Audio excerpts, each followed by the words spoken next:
Agradecemos a nuestro invitado, el ministro de Economía y Finanzas, Carlos de la Torre, nos acompaña acá. Tenemos varios temas interesantes que vamos a conversar con la ciudadanía, precisamente con las medidas económicas dadas a conocer hace poco. Nos acompaña también para esta entrevista el Rodolfo Enríquez. Gracias, Leonel, y una vez más, bienvenido, señor ministro. Un gusto que esté aquí en nuestra mesa de trabajo en Noticias Carrusel para compartir algunos temas, sobre todo el tema económico que a muchos preocupa, a muchos inquieta, y que más pues que conversar con la principal autoridad de las finanzas del país para tratar algunos temas. Señor ministro, un gusto que esté aquí una vez más, bienvenido. A propósito de la reactivación económica, pues el gobierno, el Ejecutivo ha presentado una propuesta a la Asamblea Nacional que ya se está debatiendo y que también ese debate ha generado algunos cuestionamientos y críticas. ¿Cómo se está manejando el tema de la proforma presupuestaria para el ejercicio fiscal de lo que será el año 2018? Le escuchamos. Bueno, bienvenido, señor ministro. Muy buenos días, muchísimas gracias por haberme recibido aquí a efectos de que pueda informar de primera mano a nuestros oyentes, a quienes también les envío un afectuoso saludo. Y es importante entender que tanto la proforma presupuestaria 2018 como el proyecto de ley para la reactivación económica del Ecuador son parte de un conjunto más amplio de acciones económicas que van dirigidas a atender objetivos que son esenciales en economía ecuatoriana, fundamentalmente la creación de empleo, la generación de mayor producción y también la sostenibilidad y fortalecimiento de la dolarización. Es importante entender que este conjunto de acciones están dirigidas a alcanzar todos estos objetivos a través de una regularización de las cuentas fiscales, a través de la generación de incentivos para la producción y el empleo y a través del establecimiento de mecanismos para optimizar el uso de los dólares de nuestra economía, especialmente cuando estos dólares salen de la economía. Porque de lo contrario, si es que tenemos problemas con la dolarización, todo lo demás no funcionaría. Pero claro, esta orientación del manejo económico no va a lo de siempre, lo de décadas anteriores, en que se apelaba al esfuerzo de los más pobres, es decir, los más pobres en la economía ecuatoriana eran quienes siempre cargaban con el esfuerzo para empujar la economía hacia adelante, y a la larga tampoco se logró aquello. Entonces, en este momento nosotros estamos apelando a un esquema totalmente diferente que no afecte al bolsillo popular, pero que nos permita impulsar y desarrollar la economía. En Noticias Carrusel estamos conversando con el ministro de Economía del Ecuador, el economista Carlos de la Torre. Economista, el día lunes último, el presidente de la República, Lenín Moreno, en su informe semanal de gestión de labores, anunció el retiro de las reformas que modificaban el impuesto a la renta para las personas que no tenían hijos. ¿Cómo sí se hizo ese cambio? ¿Cómo sí se llegó a esa consideración? Quizás pesó el cuestionamiento de algunos sectores o un análisis de sensibilidad social. Es lo segundo, es un análisis de sensibilidad social. Hay que entender que el diseño de acciones económicas es un diseño fundamentalmente técnico. ¿Eso qué quiere decir? Que hemos hecho todos los estudios, todos los análisis en función de alcanzar objetivos de interés nacional.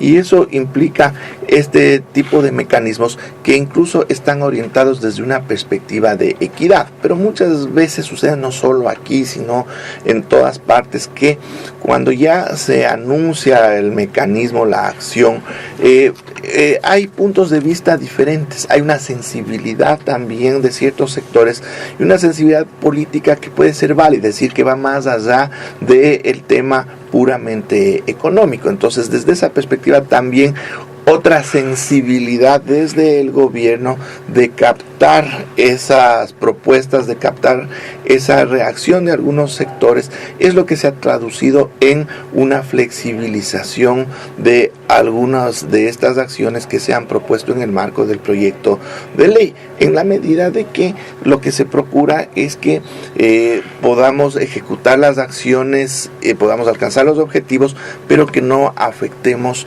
a los ecuatorianos. En este sentido, quiero volver al tema de la proforma presupuestaria presentada a la Asamblea Nacional, porque yo tengo entendido que hay una reducción de egresos, de gasto. Ahora, yo me pregunto si va a bajar, hay una reducción, ¿cómo se va a manejar en ese tema el gasto público?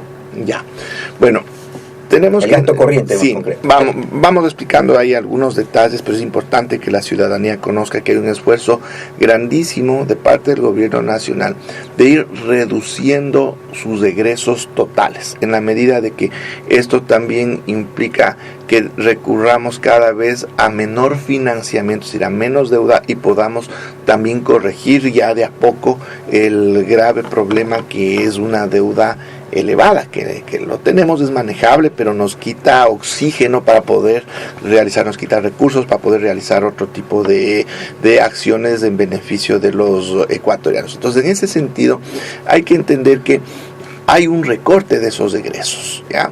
Pero desde el lado del gasto corriente es muy difícil que se puedan hacer recortes importantes. ¿Por qué? Por ejemplo, dentro del gasto corriente un rubro muy importante son los sueldos y salarios.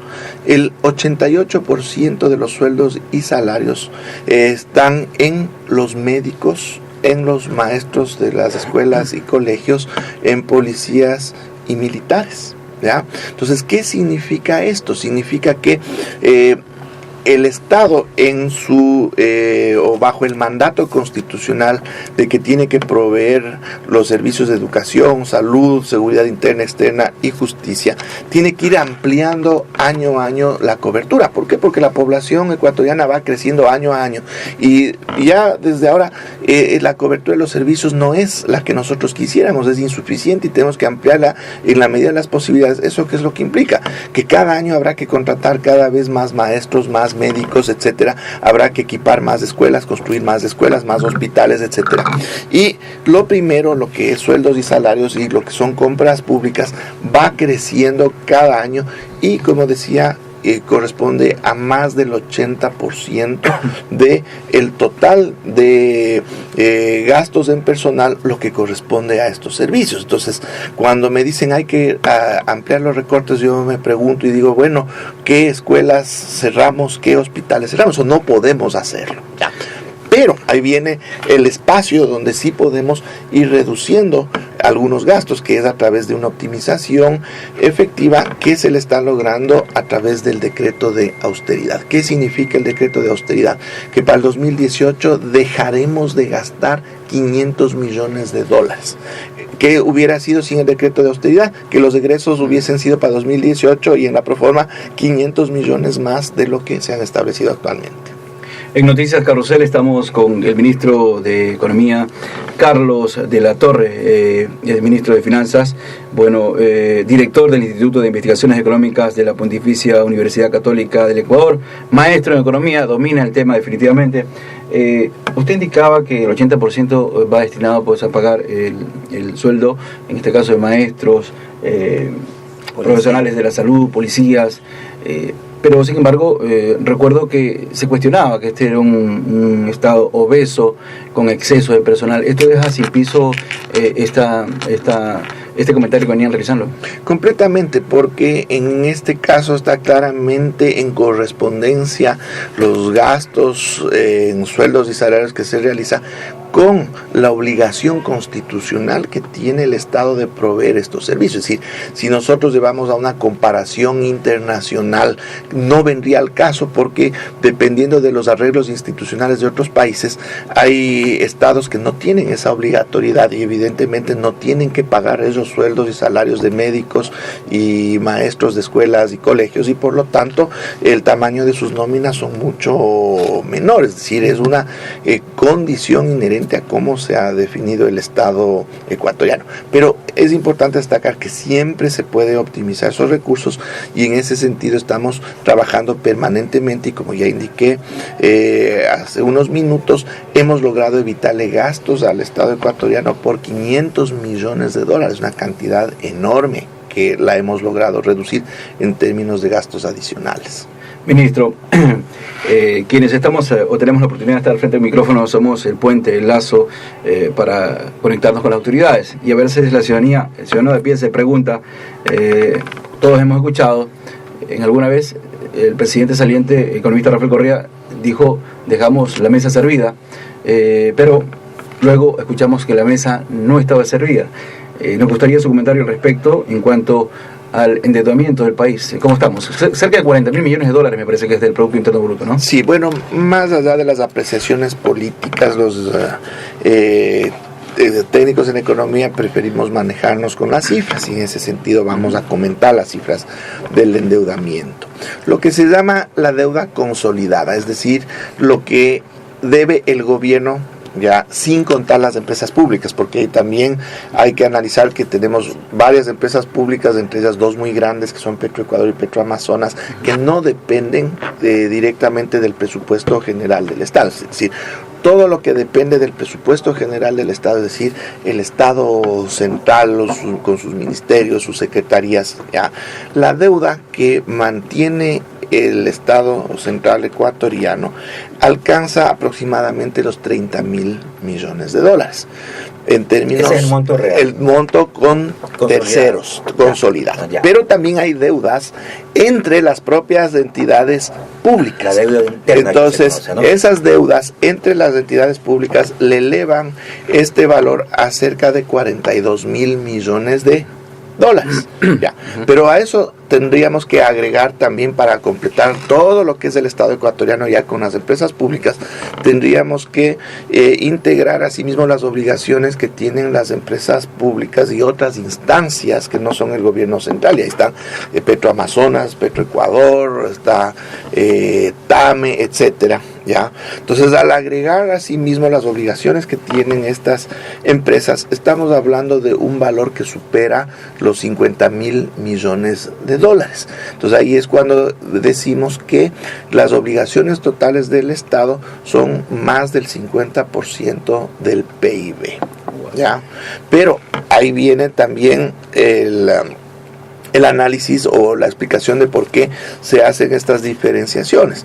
¿Por qué? Porque las obligaciones de las empresas públicas pueden resolverse con la operación de las propias empresas públicas, mientras que las obligaciones del gobierno central se tienen que resolver con los recursos de la caja fiscal. Entonces ahí están las diferencias o por qué se mide lo uno o lo otro, pero en definitiva, como Estado, nuestra deuda es de más del 50% del PIB. En Noticias Carrusel estamos conversando con el ministro de Economía y Finanzas, Carlos de la Torre. ¿Tú tenías otro título, Leonel? En todo caso, ministro, ¿esta deuda es manejable, no manejable?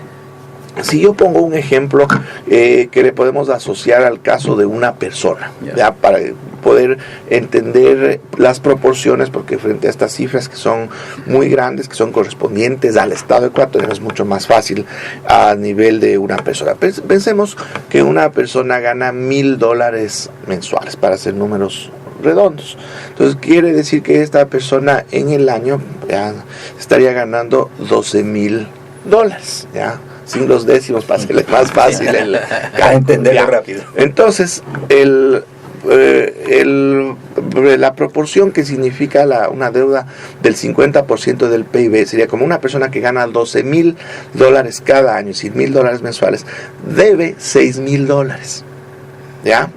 Y digamos que nosotros le establecemos un plazo, porque no es que va a pagar los $6,000 en un año.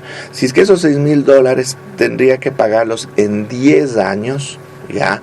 Querría decir que tiene que pagar solo $600 cada año.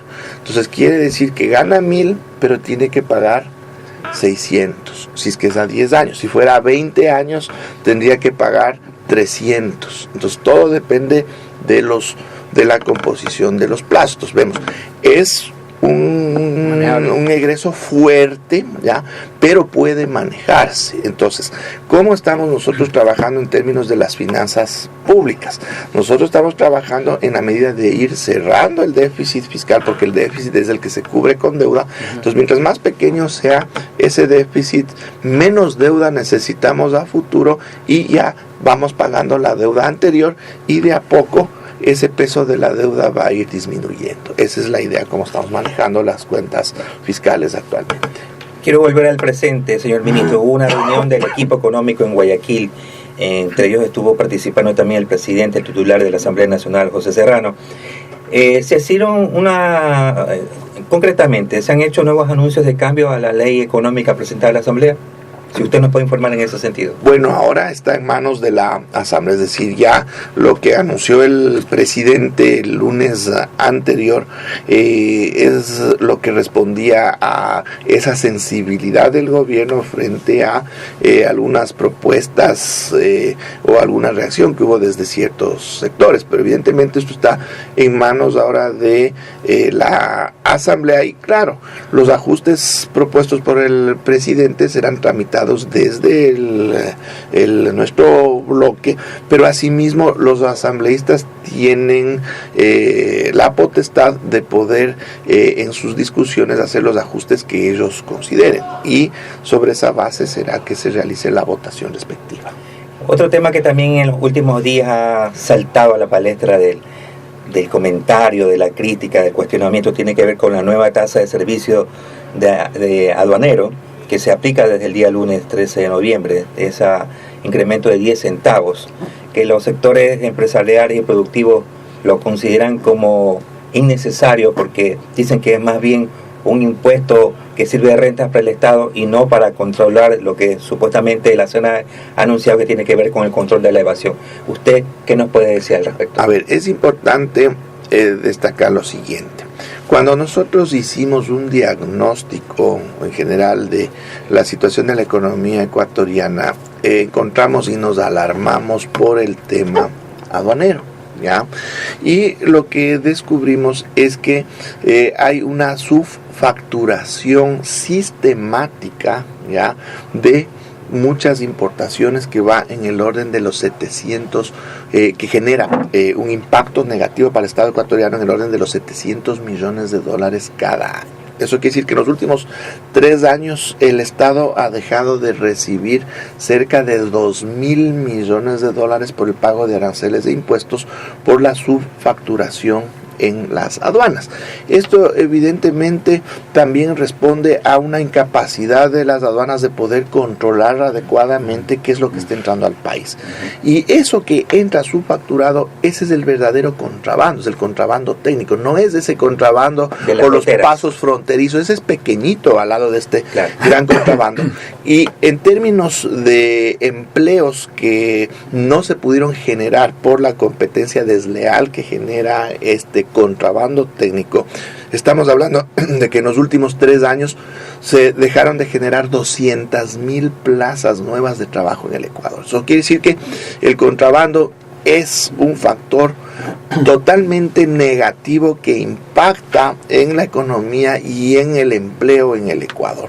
Y tiene que ser contrarrestado, pero para eso se necesita la realización de inversiones en tecnología muy importantes, en generación de capacidades que no tienen nuestras aduanas para ese control. Y para eso se requieren recursos. Entonces, esta tasa de 10 centavos por unidad, que es la tasa de control aduanero que está definida dentro del marco de las leyes internacionales, dentro de los compromisos que mantenemos ante la OMS, y tenemos el pleno derecho de... O sea, no es un invento de la ecuatoriana. No, para nada. Esto existe en muchos países del mundo. Nos permitirá financiar todo esto que requerimos para que se fortalezcan nuestras aduanas y podamos evitar estas malas prácticas que tanto daño le hacen al país. En Noticias Carrusel estamos conversando con el ministro de Economía, el economista Carlos de la Torre. En la campaña electoral el presidente Lenín Moreno hizo un ofrecimiento de casas y también de empleo. ¿Cómo se está manejando el tema del manejo? Sobre todo, a mí siempre me ha preocupado porque creo que una cosa es hablar de los grandes empresarios, pero a veces muy poco se habla, se dice o se hace por los pequeños productores, por la mediana industria, por los que quieren de alguna forma impulsar su negocio. Y ahí está también parte del problema y también de la solución al tema del desempleo, que no lo podemos ocultar ni no lo podemos negar, señor ministro. Muy bien, vamos justamente conversando de los pequeños, los micro empresarios, que son tremendamente importantes, y veamos también cómo esto se articula con el proyecto Casa para Todos. A ver, dentro del conjunto de acciones económicas que estamos impulsando, se están generando muchos incentivos para las micro y pequeñas empresas. ¿Por qué? Porque en el Ecuador, de todo lo que podríamos decir que es el sector privado en general, ¿ya? Resulta que las micro y pequeñas empresas son las generadoras del 70% del empleo en el sector privado. Muchas veces equivocadamente se piensa que el sector privado son solo las grandes empresas. No, las grandes empresas solo generan el 30% de los empleos privados en el Ecuador. ¿Ya? Y claro, estas empresas tienen una capacidad financiera enorme, tienen altas utilidades, cuando los pequeños y microempresarios son los que viven el día a día, y si no se les da un apoyo son los que pueden quebrar muy fácilmente, y eso implicaría que entre más gente al desempleo. Entonces nuestra orientación va fundamentalmente hacia estos micro y pequeños empresarios a través de varios incentivos de orden tributario para darles un espacio, darles recursos para que puedan seguir operando y puedan desarrollarse, además de que se han establecido líneas de crédito a través de la banca pública, etcétera, para empujar este gran sector generador de empleo. Pero ahí viene también el tema de la construcción.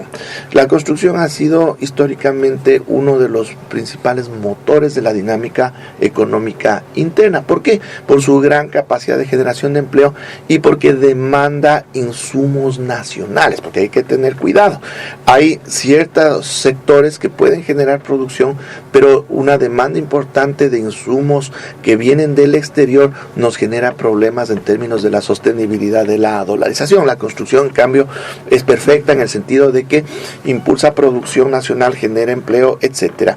Y ahí es hacia donde se orienta el programa Casa para Todos, porque la construcción de vivienda popular en términos masivos nos permitirá resolver el problema de la vivienda en el Ecuador, que es un problema social tremendamente importante, y por el otro lado permite la reactivación y la aceleración de la economía ecuatoriana a través de generación de empleo y producción. Y el programa Casa para Todos está abierto no solo para las grandes empresas constructoras, bienvenidas, pero fundamentalmente puede operar y encaja muy bien con aquellos pequeños constructores o microconstructores que pueden desarrollar poquitas viviendas cada uno, pero sumados son muchísimos, y permite una reactivación de esta economía donde se genera la mayor cantidad de empleo en el Ecuador. Sin duda alguna, ministro, el sector de la construcción genera un incremento productivo. Recuerdo que hubo un cierto número de casas que se dio a conocer en campaña precisamente para construir en este plan. En una economía compleja, ¿se podría llegar a cumplir con esta cantidad o habría que ir viendo cómo avanza? Evidentemente es un objetivo ambicioso pero realista, es decir, se puede hacerlo, pero hay que entender que no es un proceso lineal. ¿A qué me refiero? No es que desde el principio vamos a construir cada mes o cada año la misma cantidad de viviendas, de casas, hasta que se cumplan los 4 años del gobierno, sino que es un proceso que arranca despacito y luego se va acelerando, porque hay que entender que para construir las casas se necesitan los terrenos, pero no puede ser cualquier terreno, tienen que ser los terrenos con los servicios básicos, ¿no? Correcto. Entonces estamos trabajando muy fuertemente en ese sentido, en perfecta coordinación con municipios, con diversas administraciones a nivel de los GATS, para poder disponer de los terrenos, ya que es la primera fase, pero aún así ya se están construyendo las casas, pero de a poco, cuando ya exista toda esta infraestructura básica para la construcción de viviendas, se acelerará notablemente el número de casas construidas por mes y por año. Muy bien, correcto. Conocemos que tiene una amplia agenda, ministro. Queremos agradecerle su participación acá en Noticias Carrusel. Y bueno, Rodolfo, queremos dejar la invitación, las puertas abiertas. Siempre es importante conversar con usted, ministro, que está al frente de la cartera económica, y conocer de cómo se está trabajando en este sentido, Rodolfo. Así es, gracias, señor ministro, por su presencia, su comparecencia aquí, sobre todo por escuchar a un ministro que habla de una manera clara. Yo le confieso, no me gusta hablar mucho del tema economía porque en números me enredo, me hago bruto, como diríamos en la escuela, en el colegio. Pero usted ha puesto muchas cosas de una forma que creo que el oyente puede quedar, en primer lugar, claro, en segundo lugar, tranquilo, y en segundo lugar, saber que las cosas se están llevando de una manera como se deben llevar, sin hacer política o politiquería, sino cómo se debe manejar la economía, que es de forma técnica. Y en eso usted, yo lo conozco, decía en la intro, antes de entrar en nuestra conversación, lo conozco como profesor, lo conozco como parte también de haciendo carrera en el Banco Central. Así que creo que en ese sentido, pues las cosas se están intentando hacer de la mejor forma y van ahí de a poco. Hay que tener también un poco de confianza, un poco de paciencia, incluso podríamos decir un poco de fe, porque el país tiene que ir de a poco enrumbándose. Le agradecemos y le dejamos con sus palabras finales, señor ministro. Así es, muchas gracias. Y claro, mi función también es la de informar adecuadamente a los ecuatorianos. Yo quiero que sepan que quienes estamos ahora con la responsabilidad de la conducción de la economía del país somos gente con muchísima experiencia, tanto académica como práctica, y nosotros trabajamos exclusivamente en función de los intereses nacionales, y que no se dejen llevar o que nuestros oyentes no generen preocupaciones cuando se escuchan mensajes contradictorios, pero que son desde la política, muchas veces desde intereses de ciertos sectores que no necesariamente coinciden con el interés nacional, y claro, abogan desde su perspectiva en función de lo que quieren conseguir, pero nosotros estamos aquí trabajando en función de todos los ecuatorianos. Bien, muchas gracias, señor ministro, ya volvemos.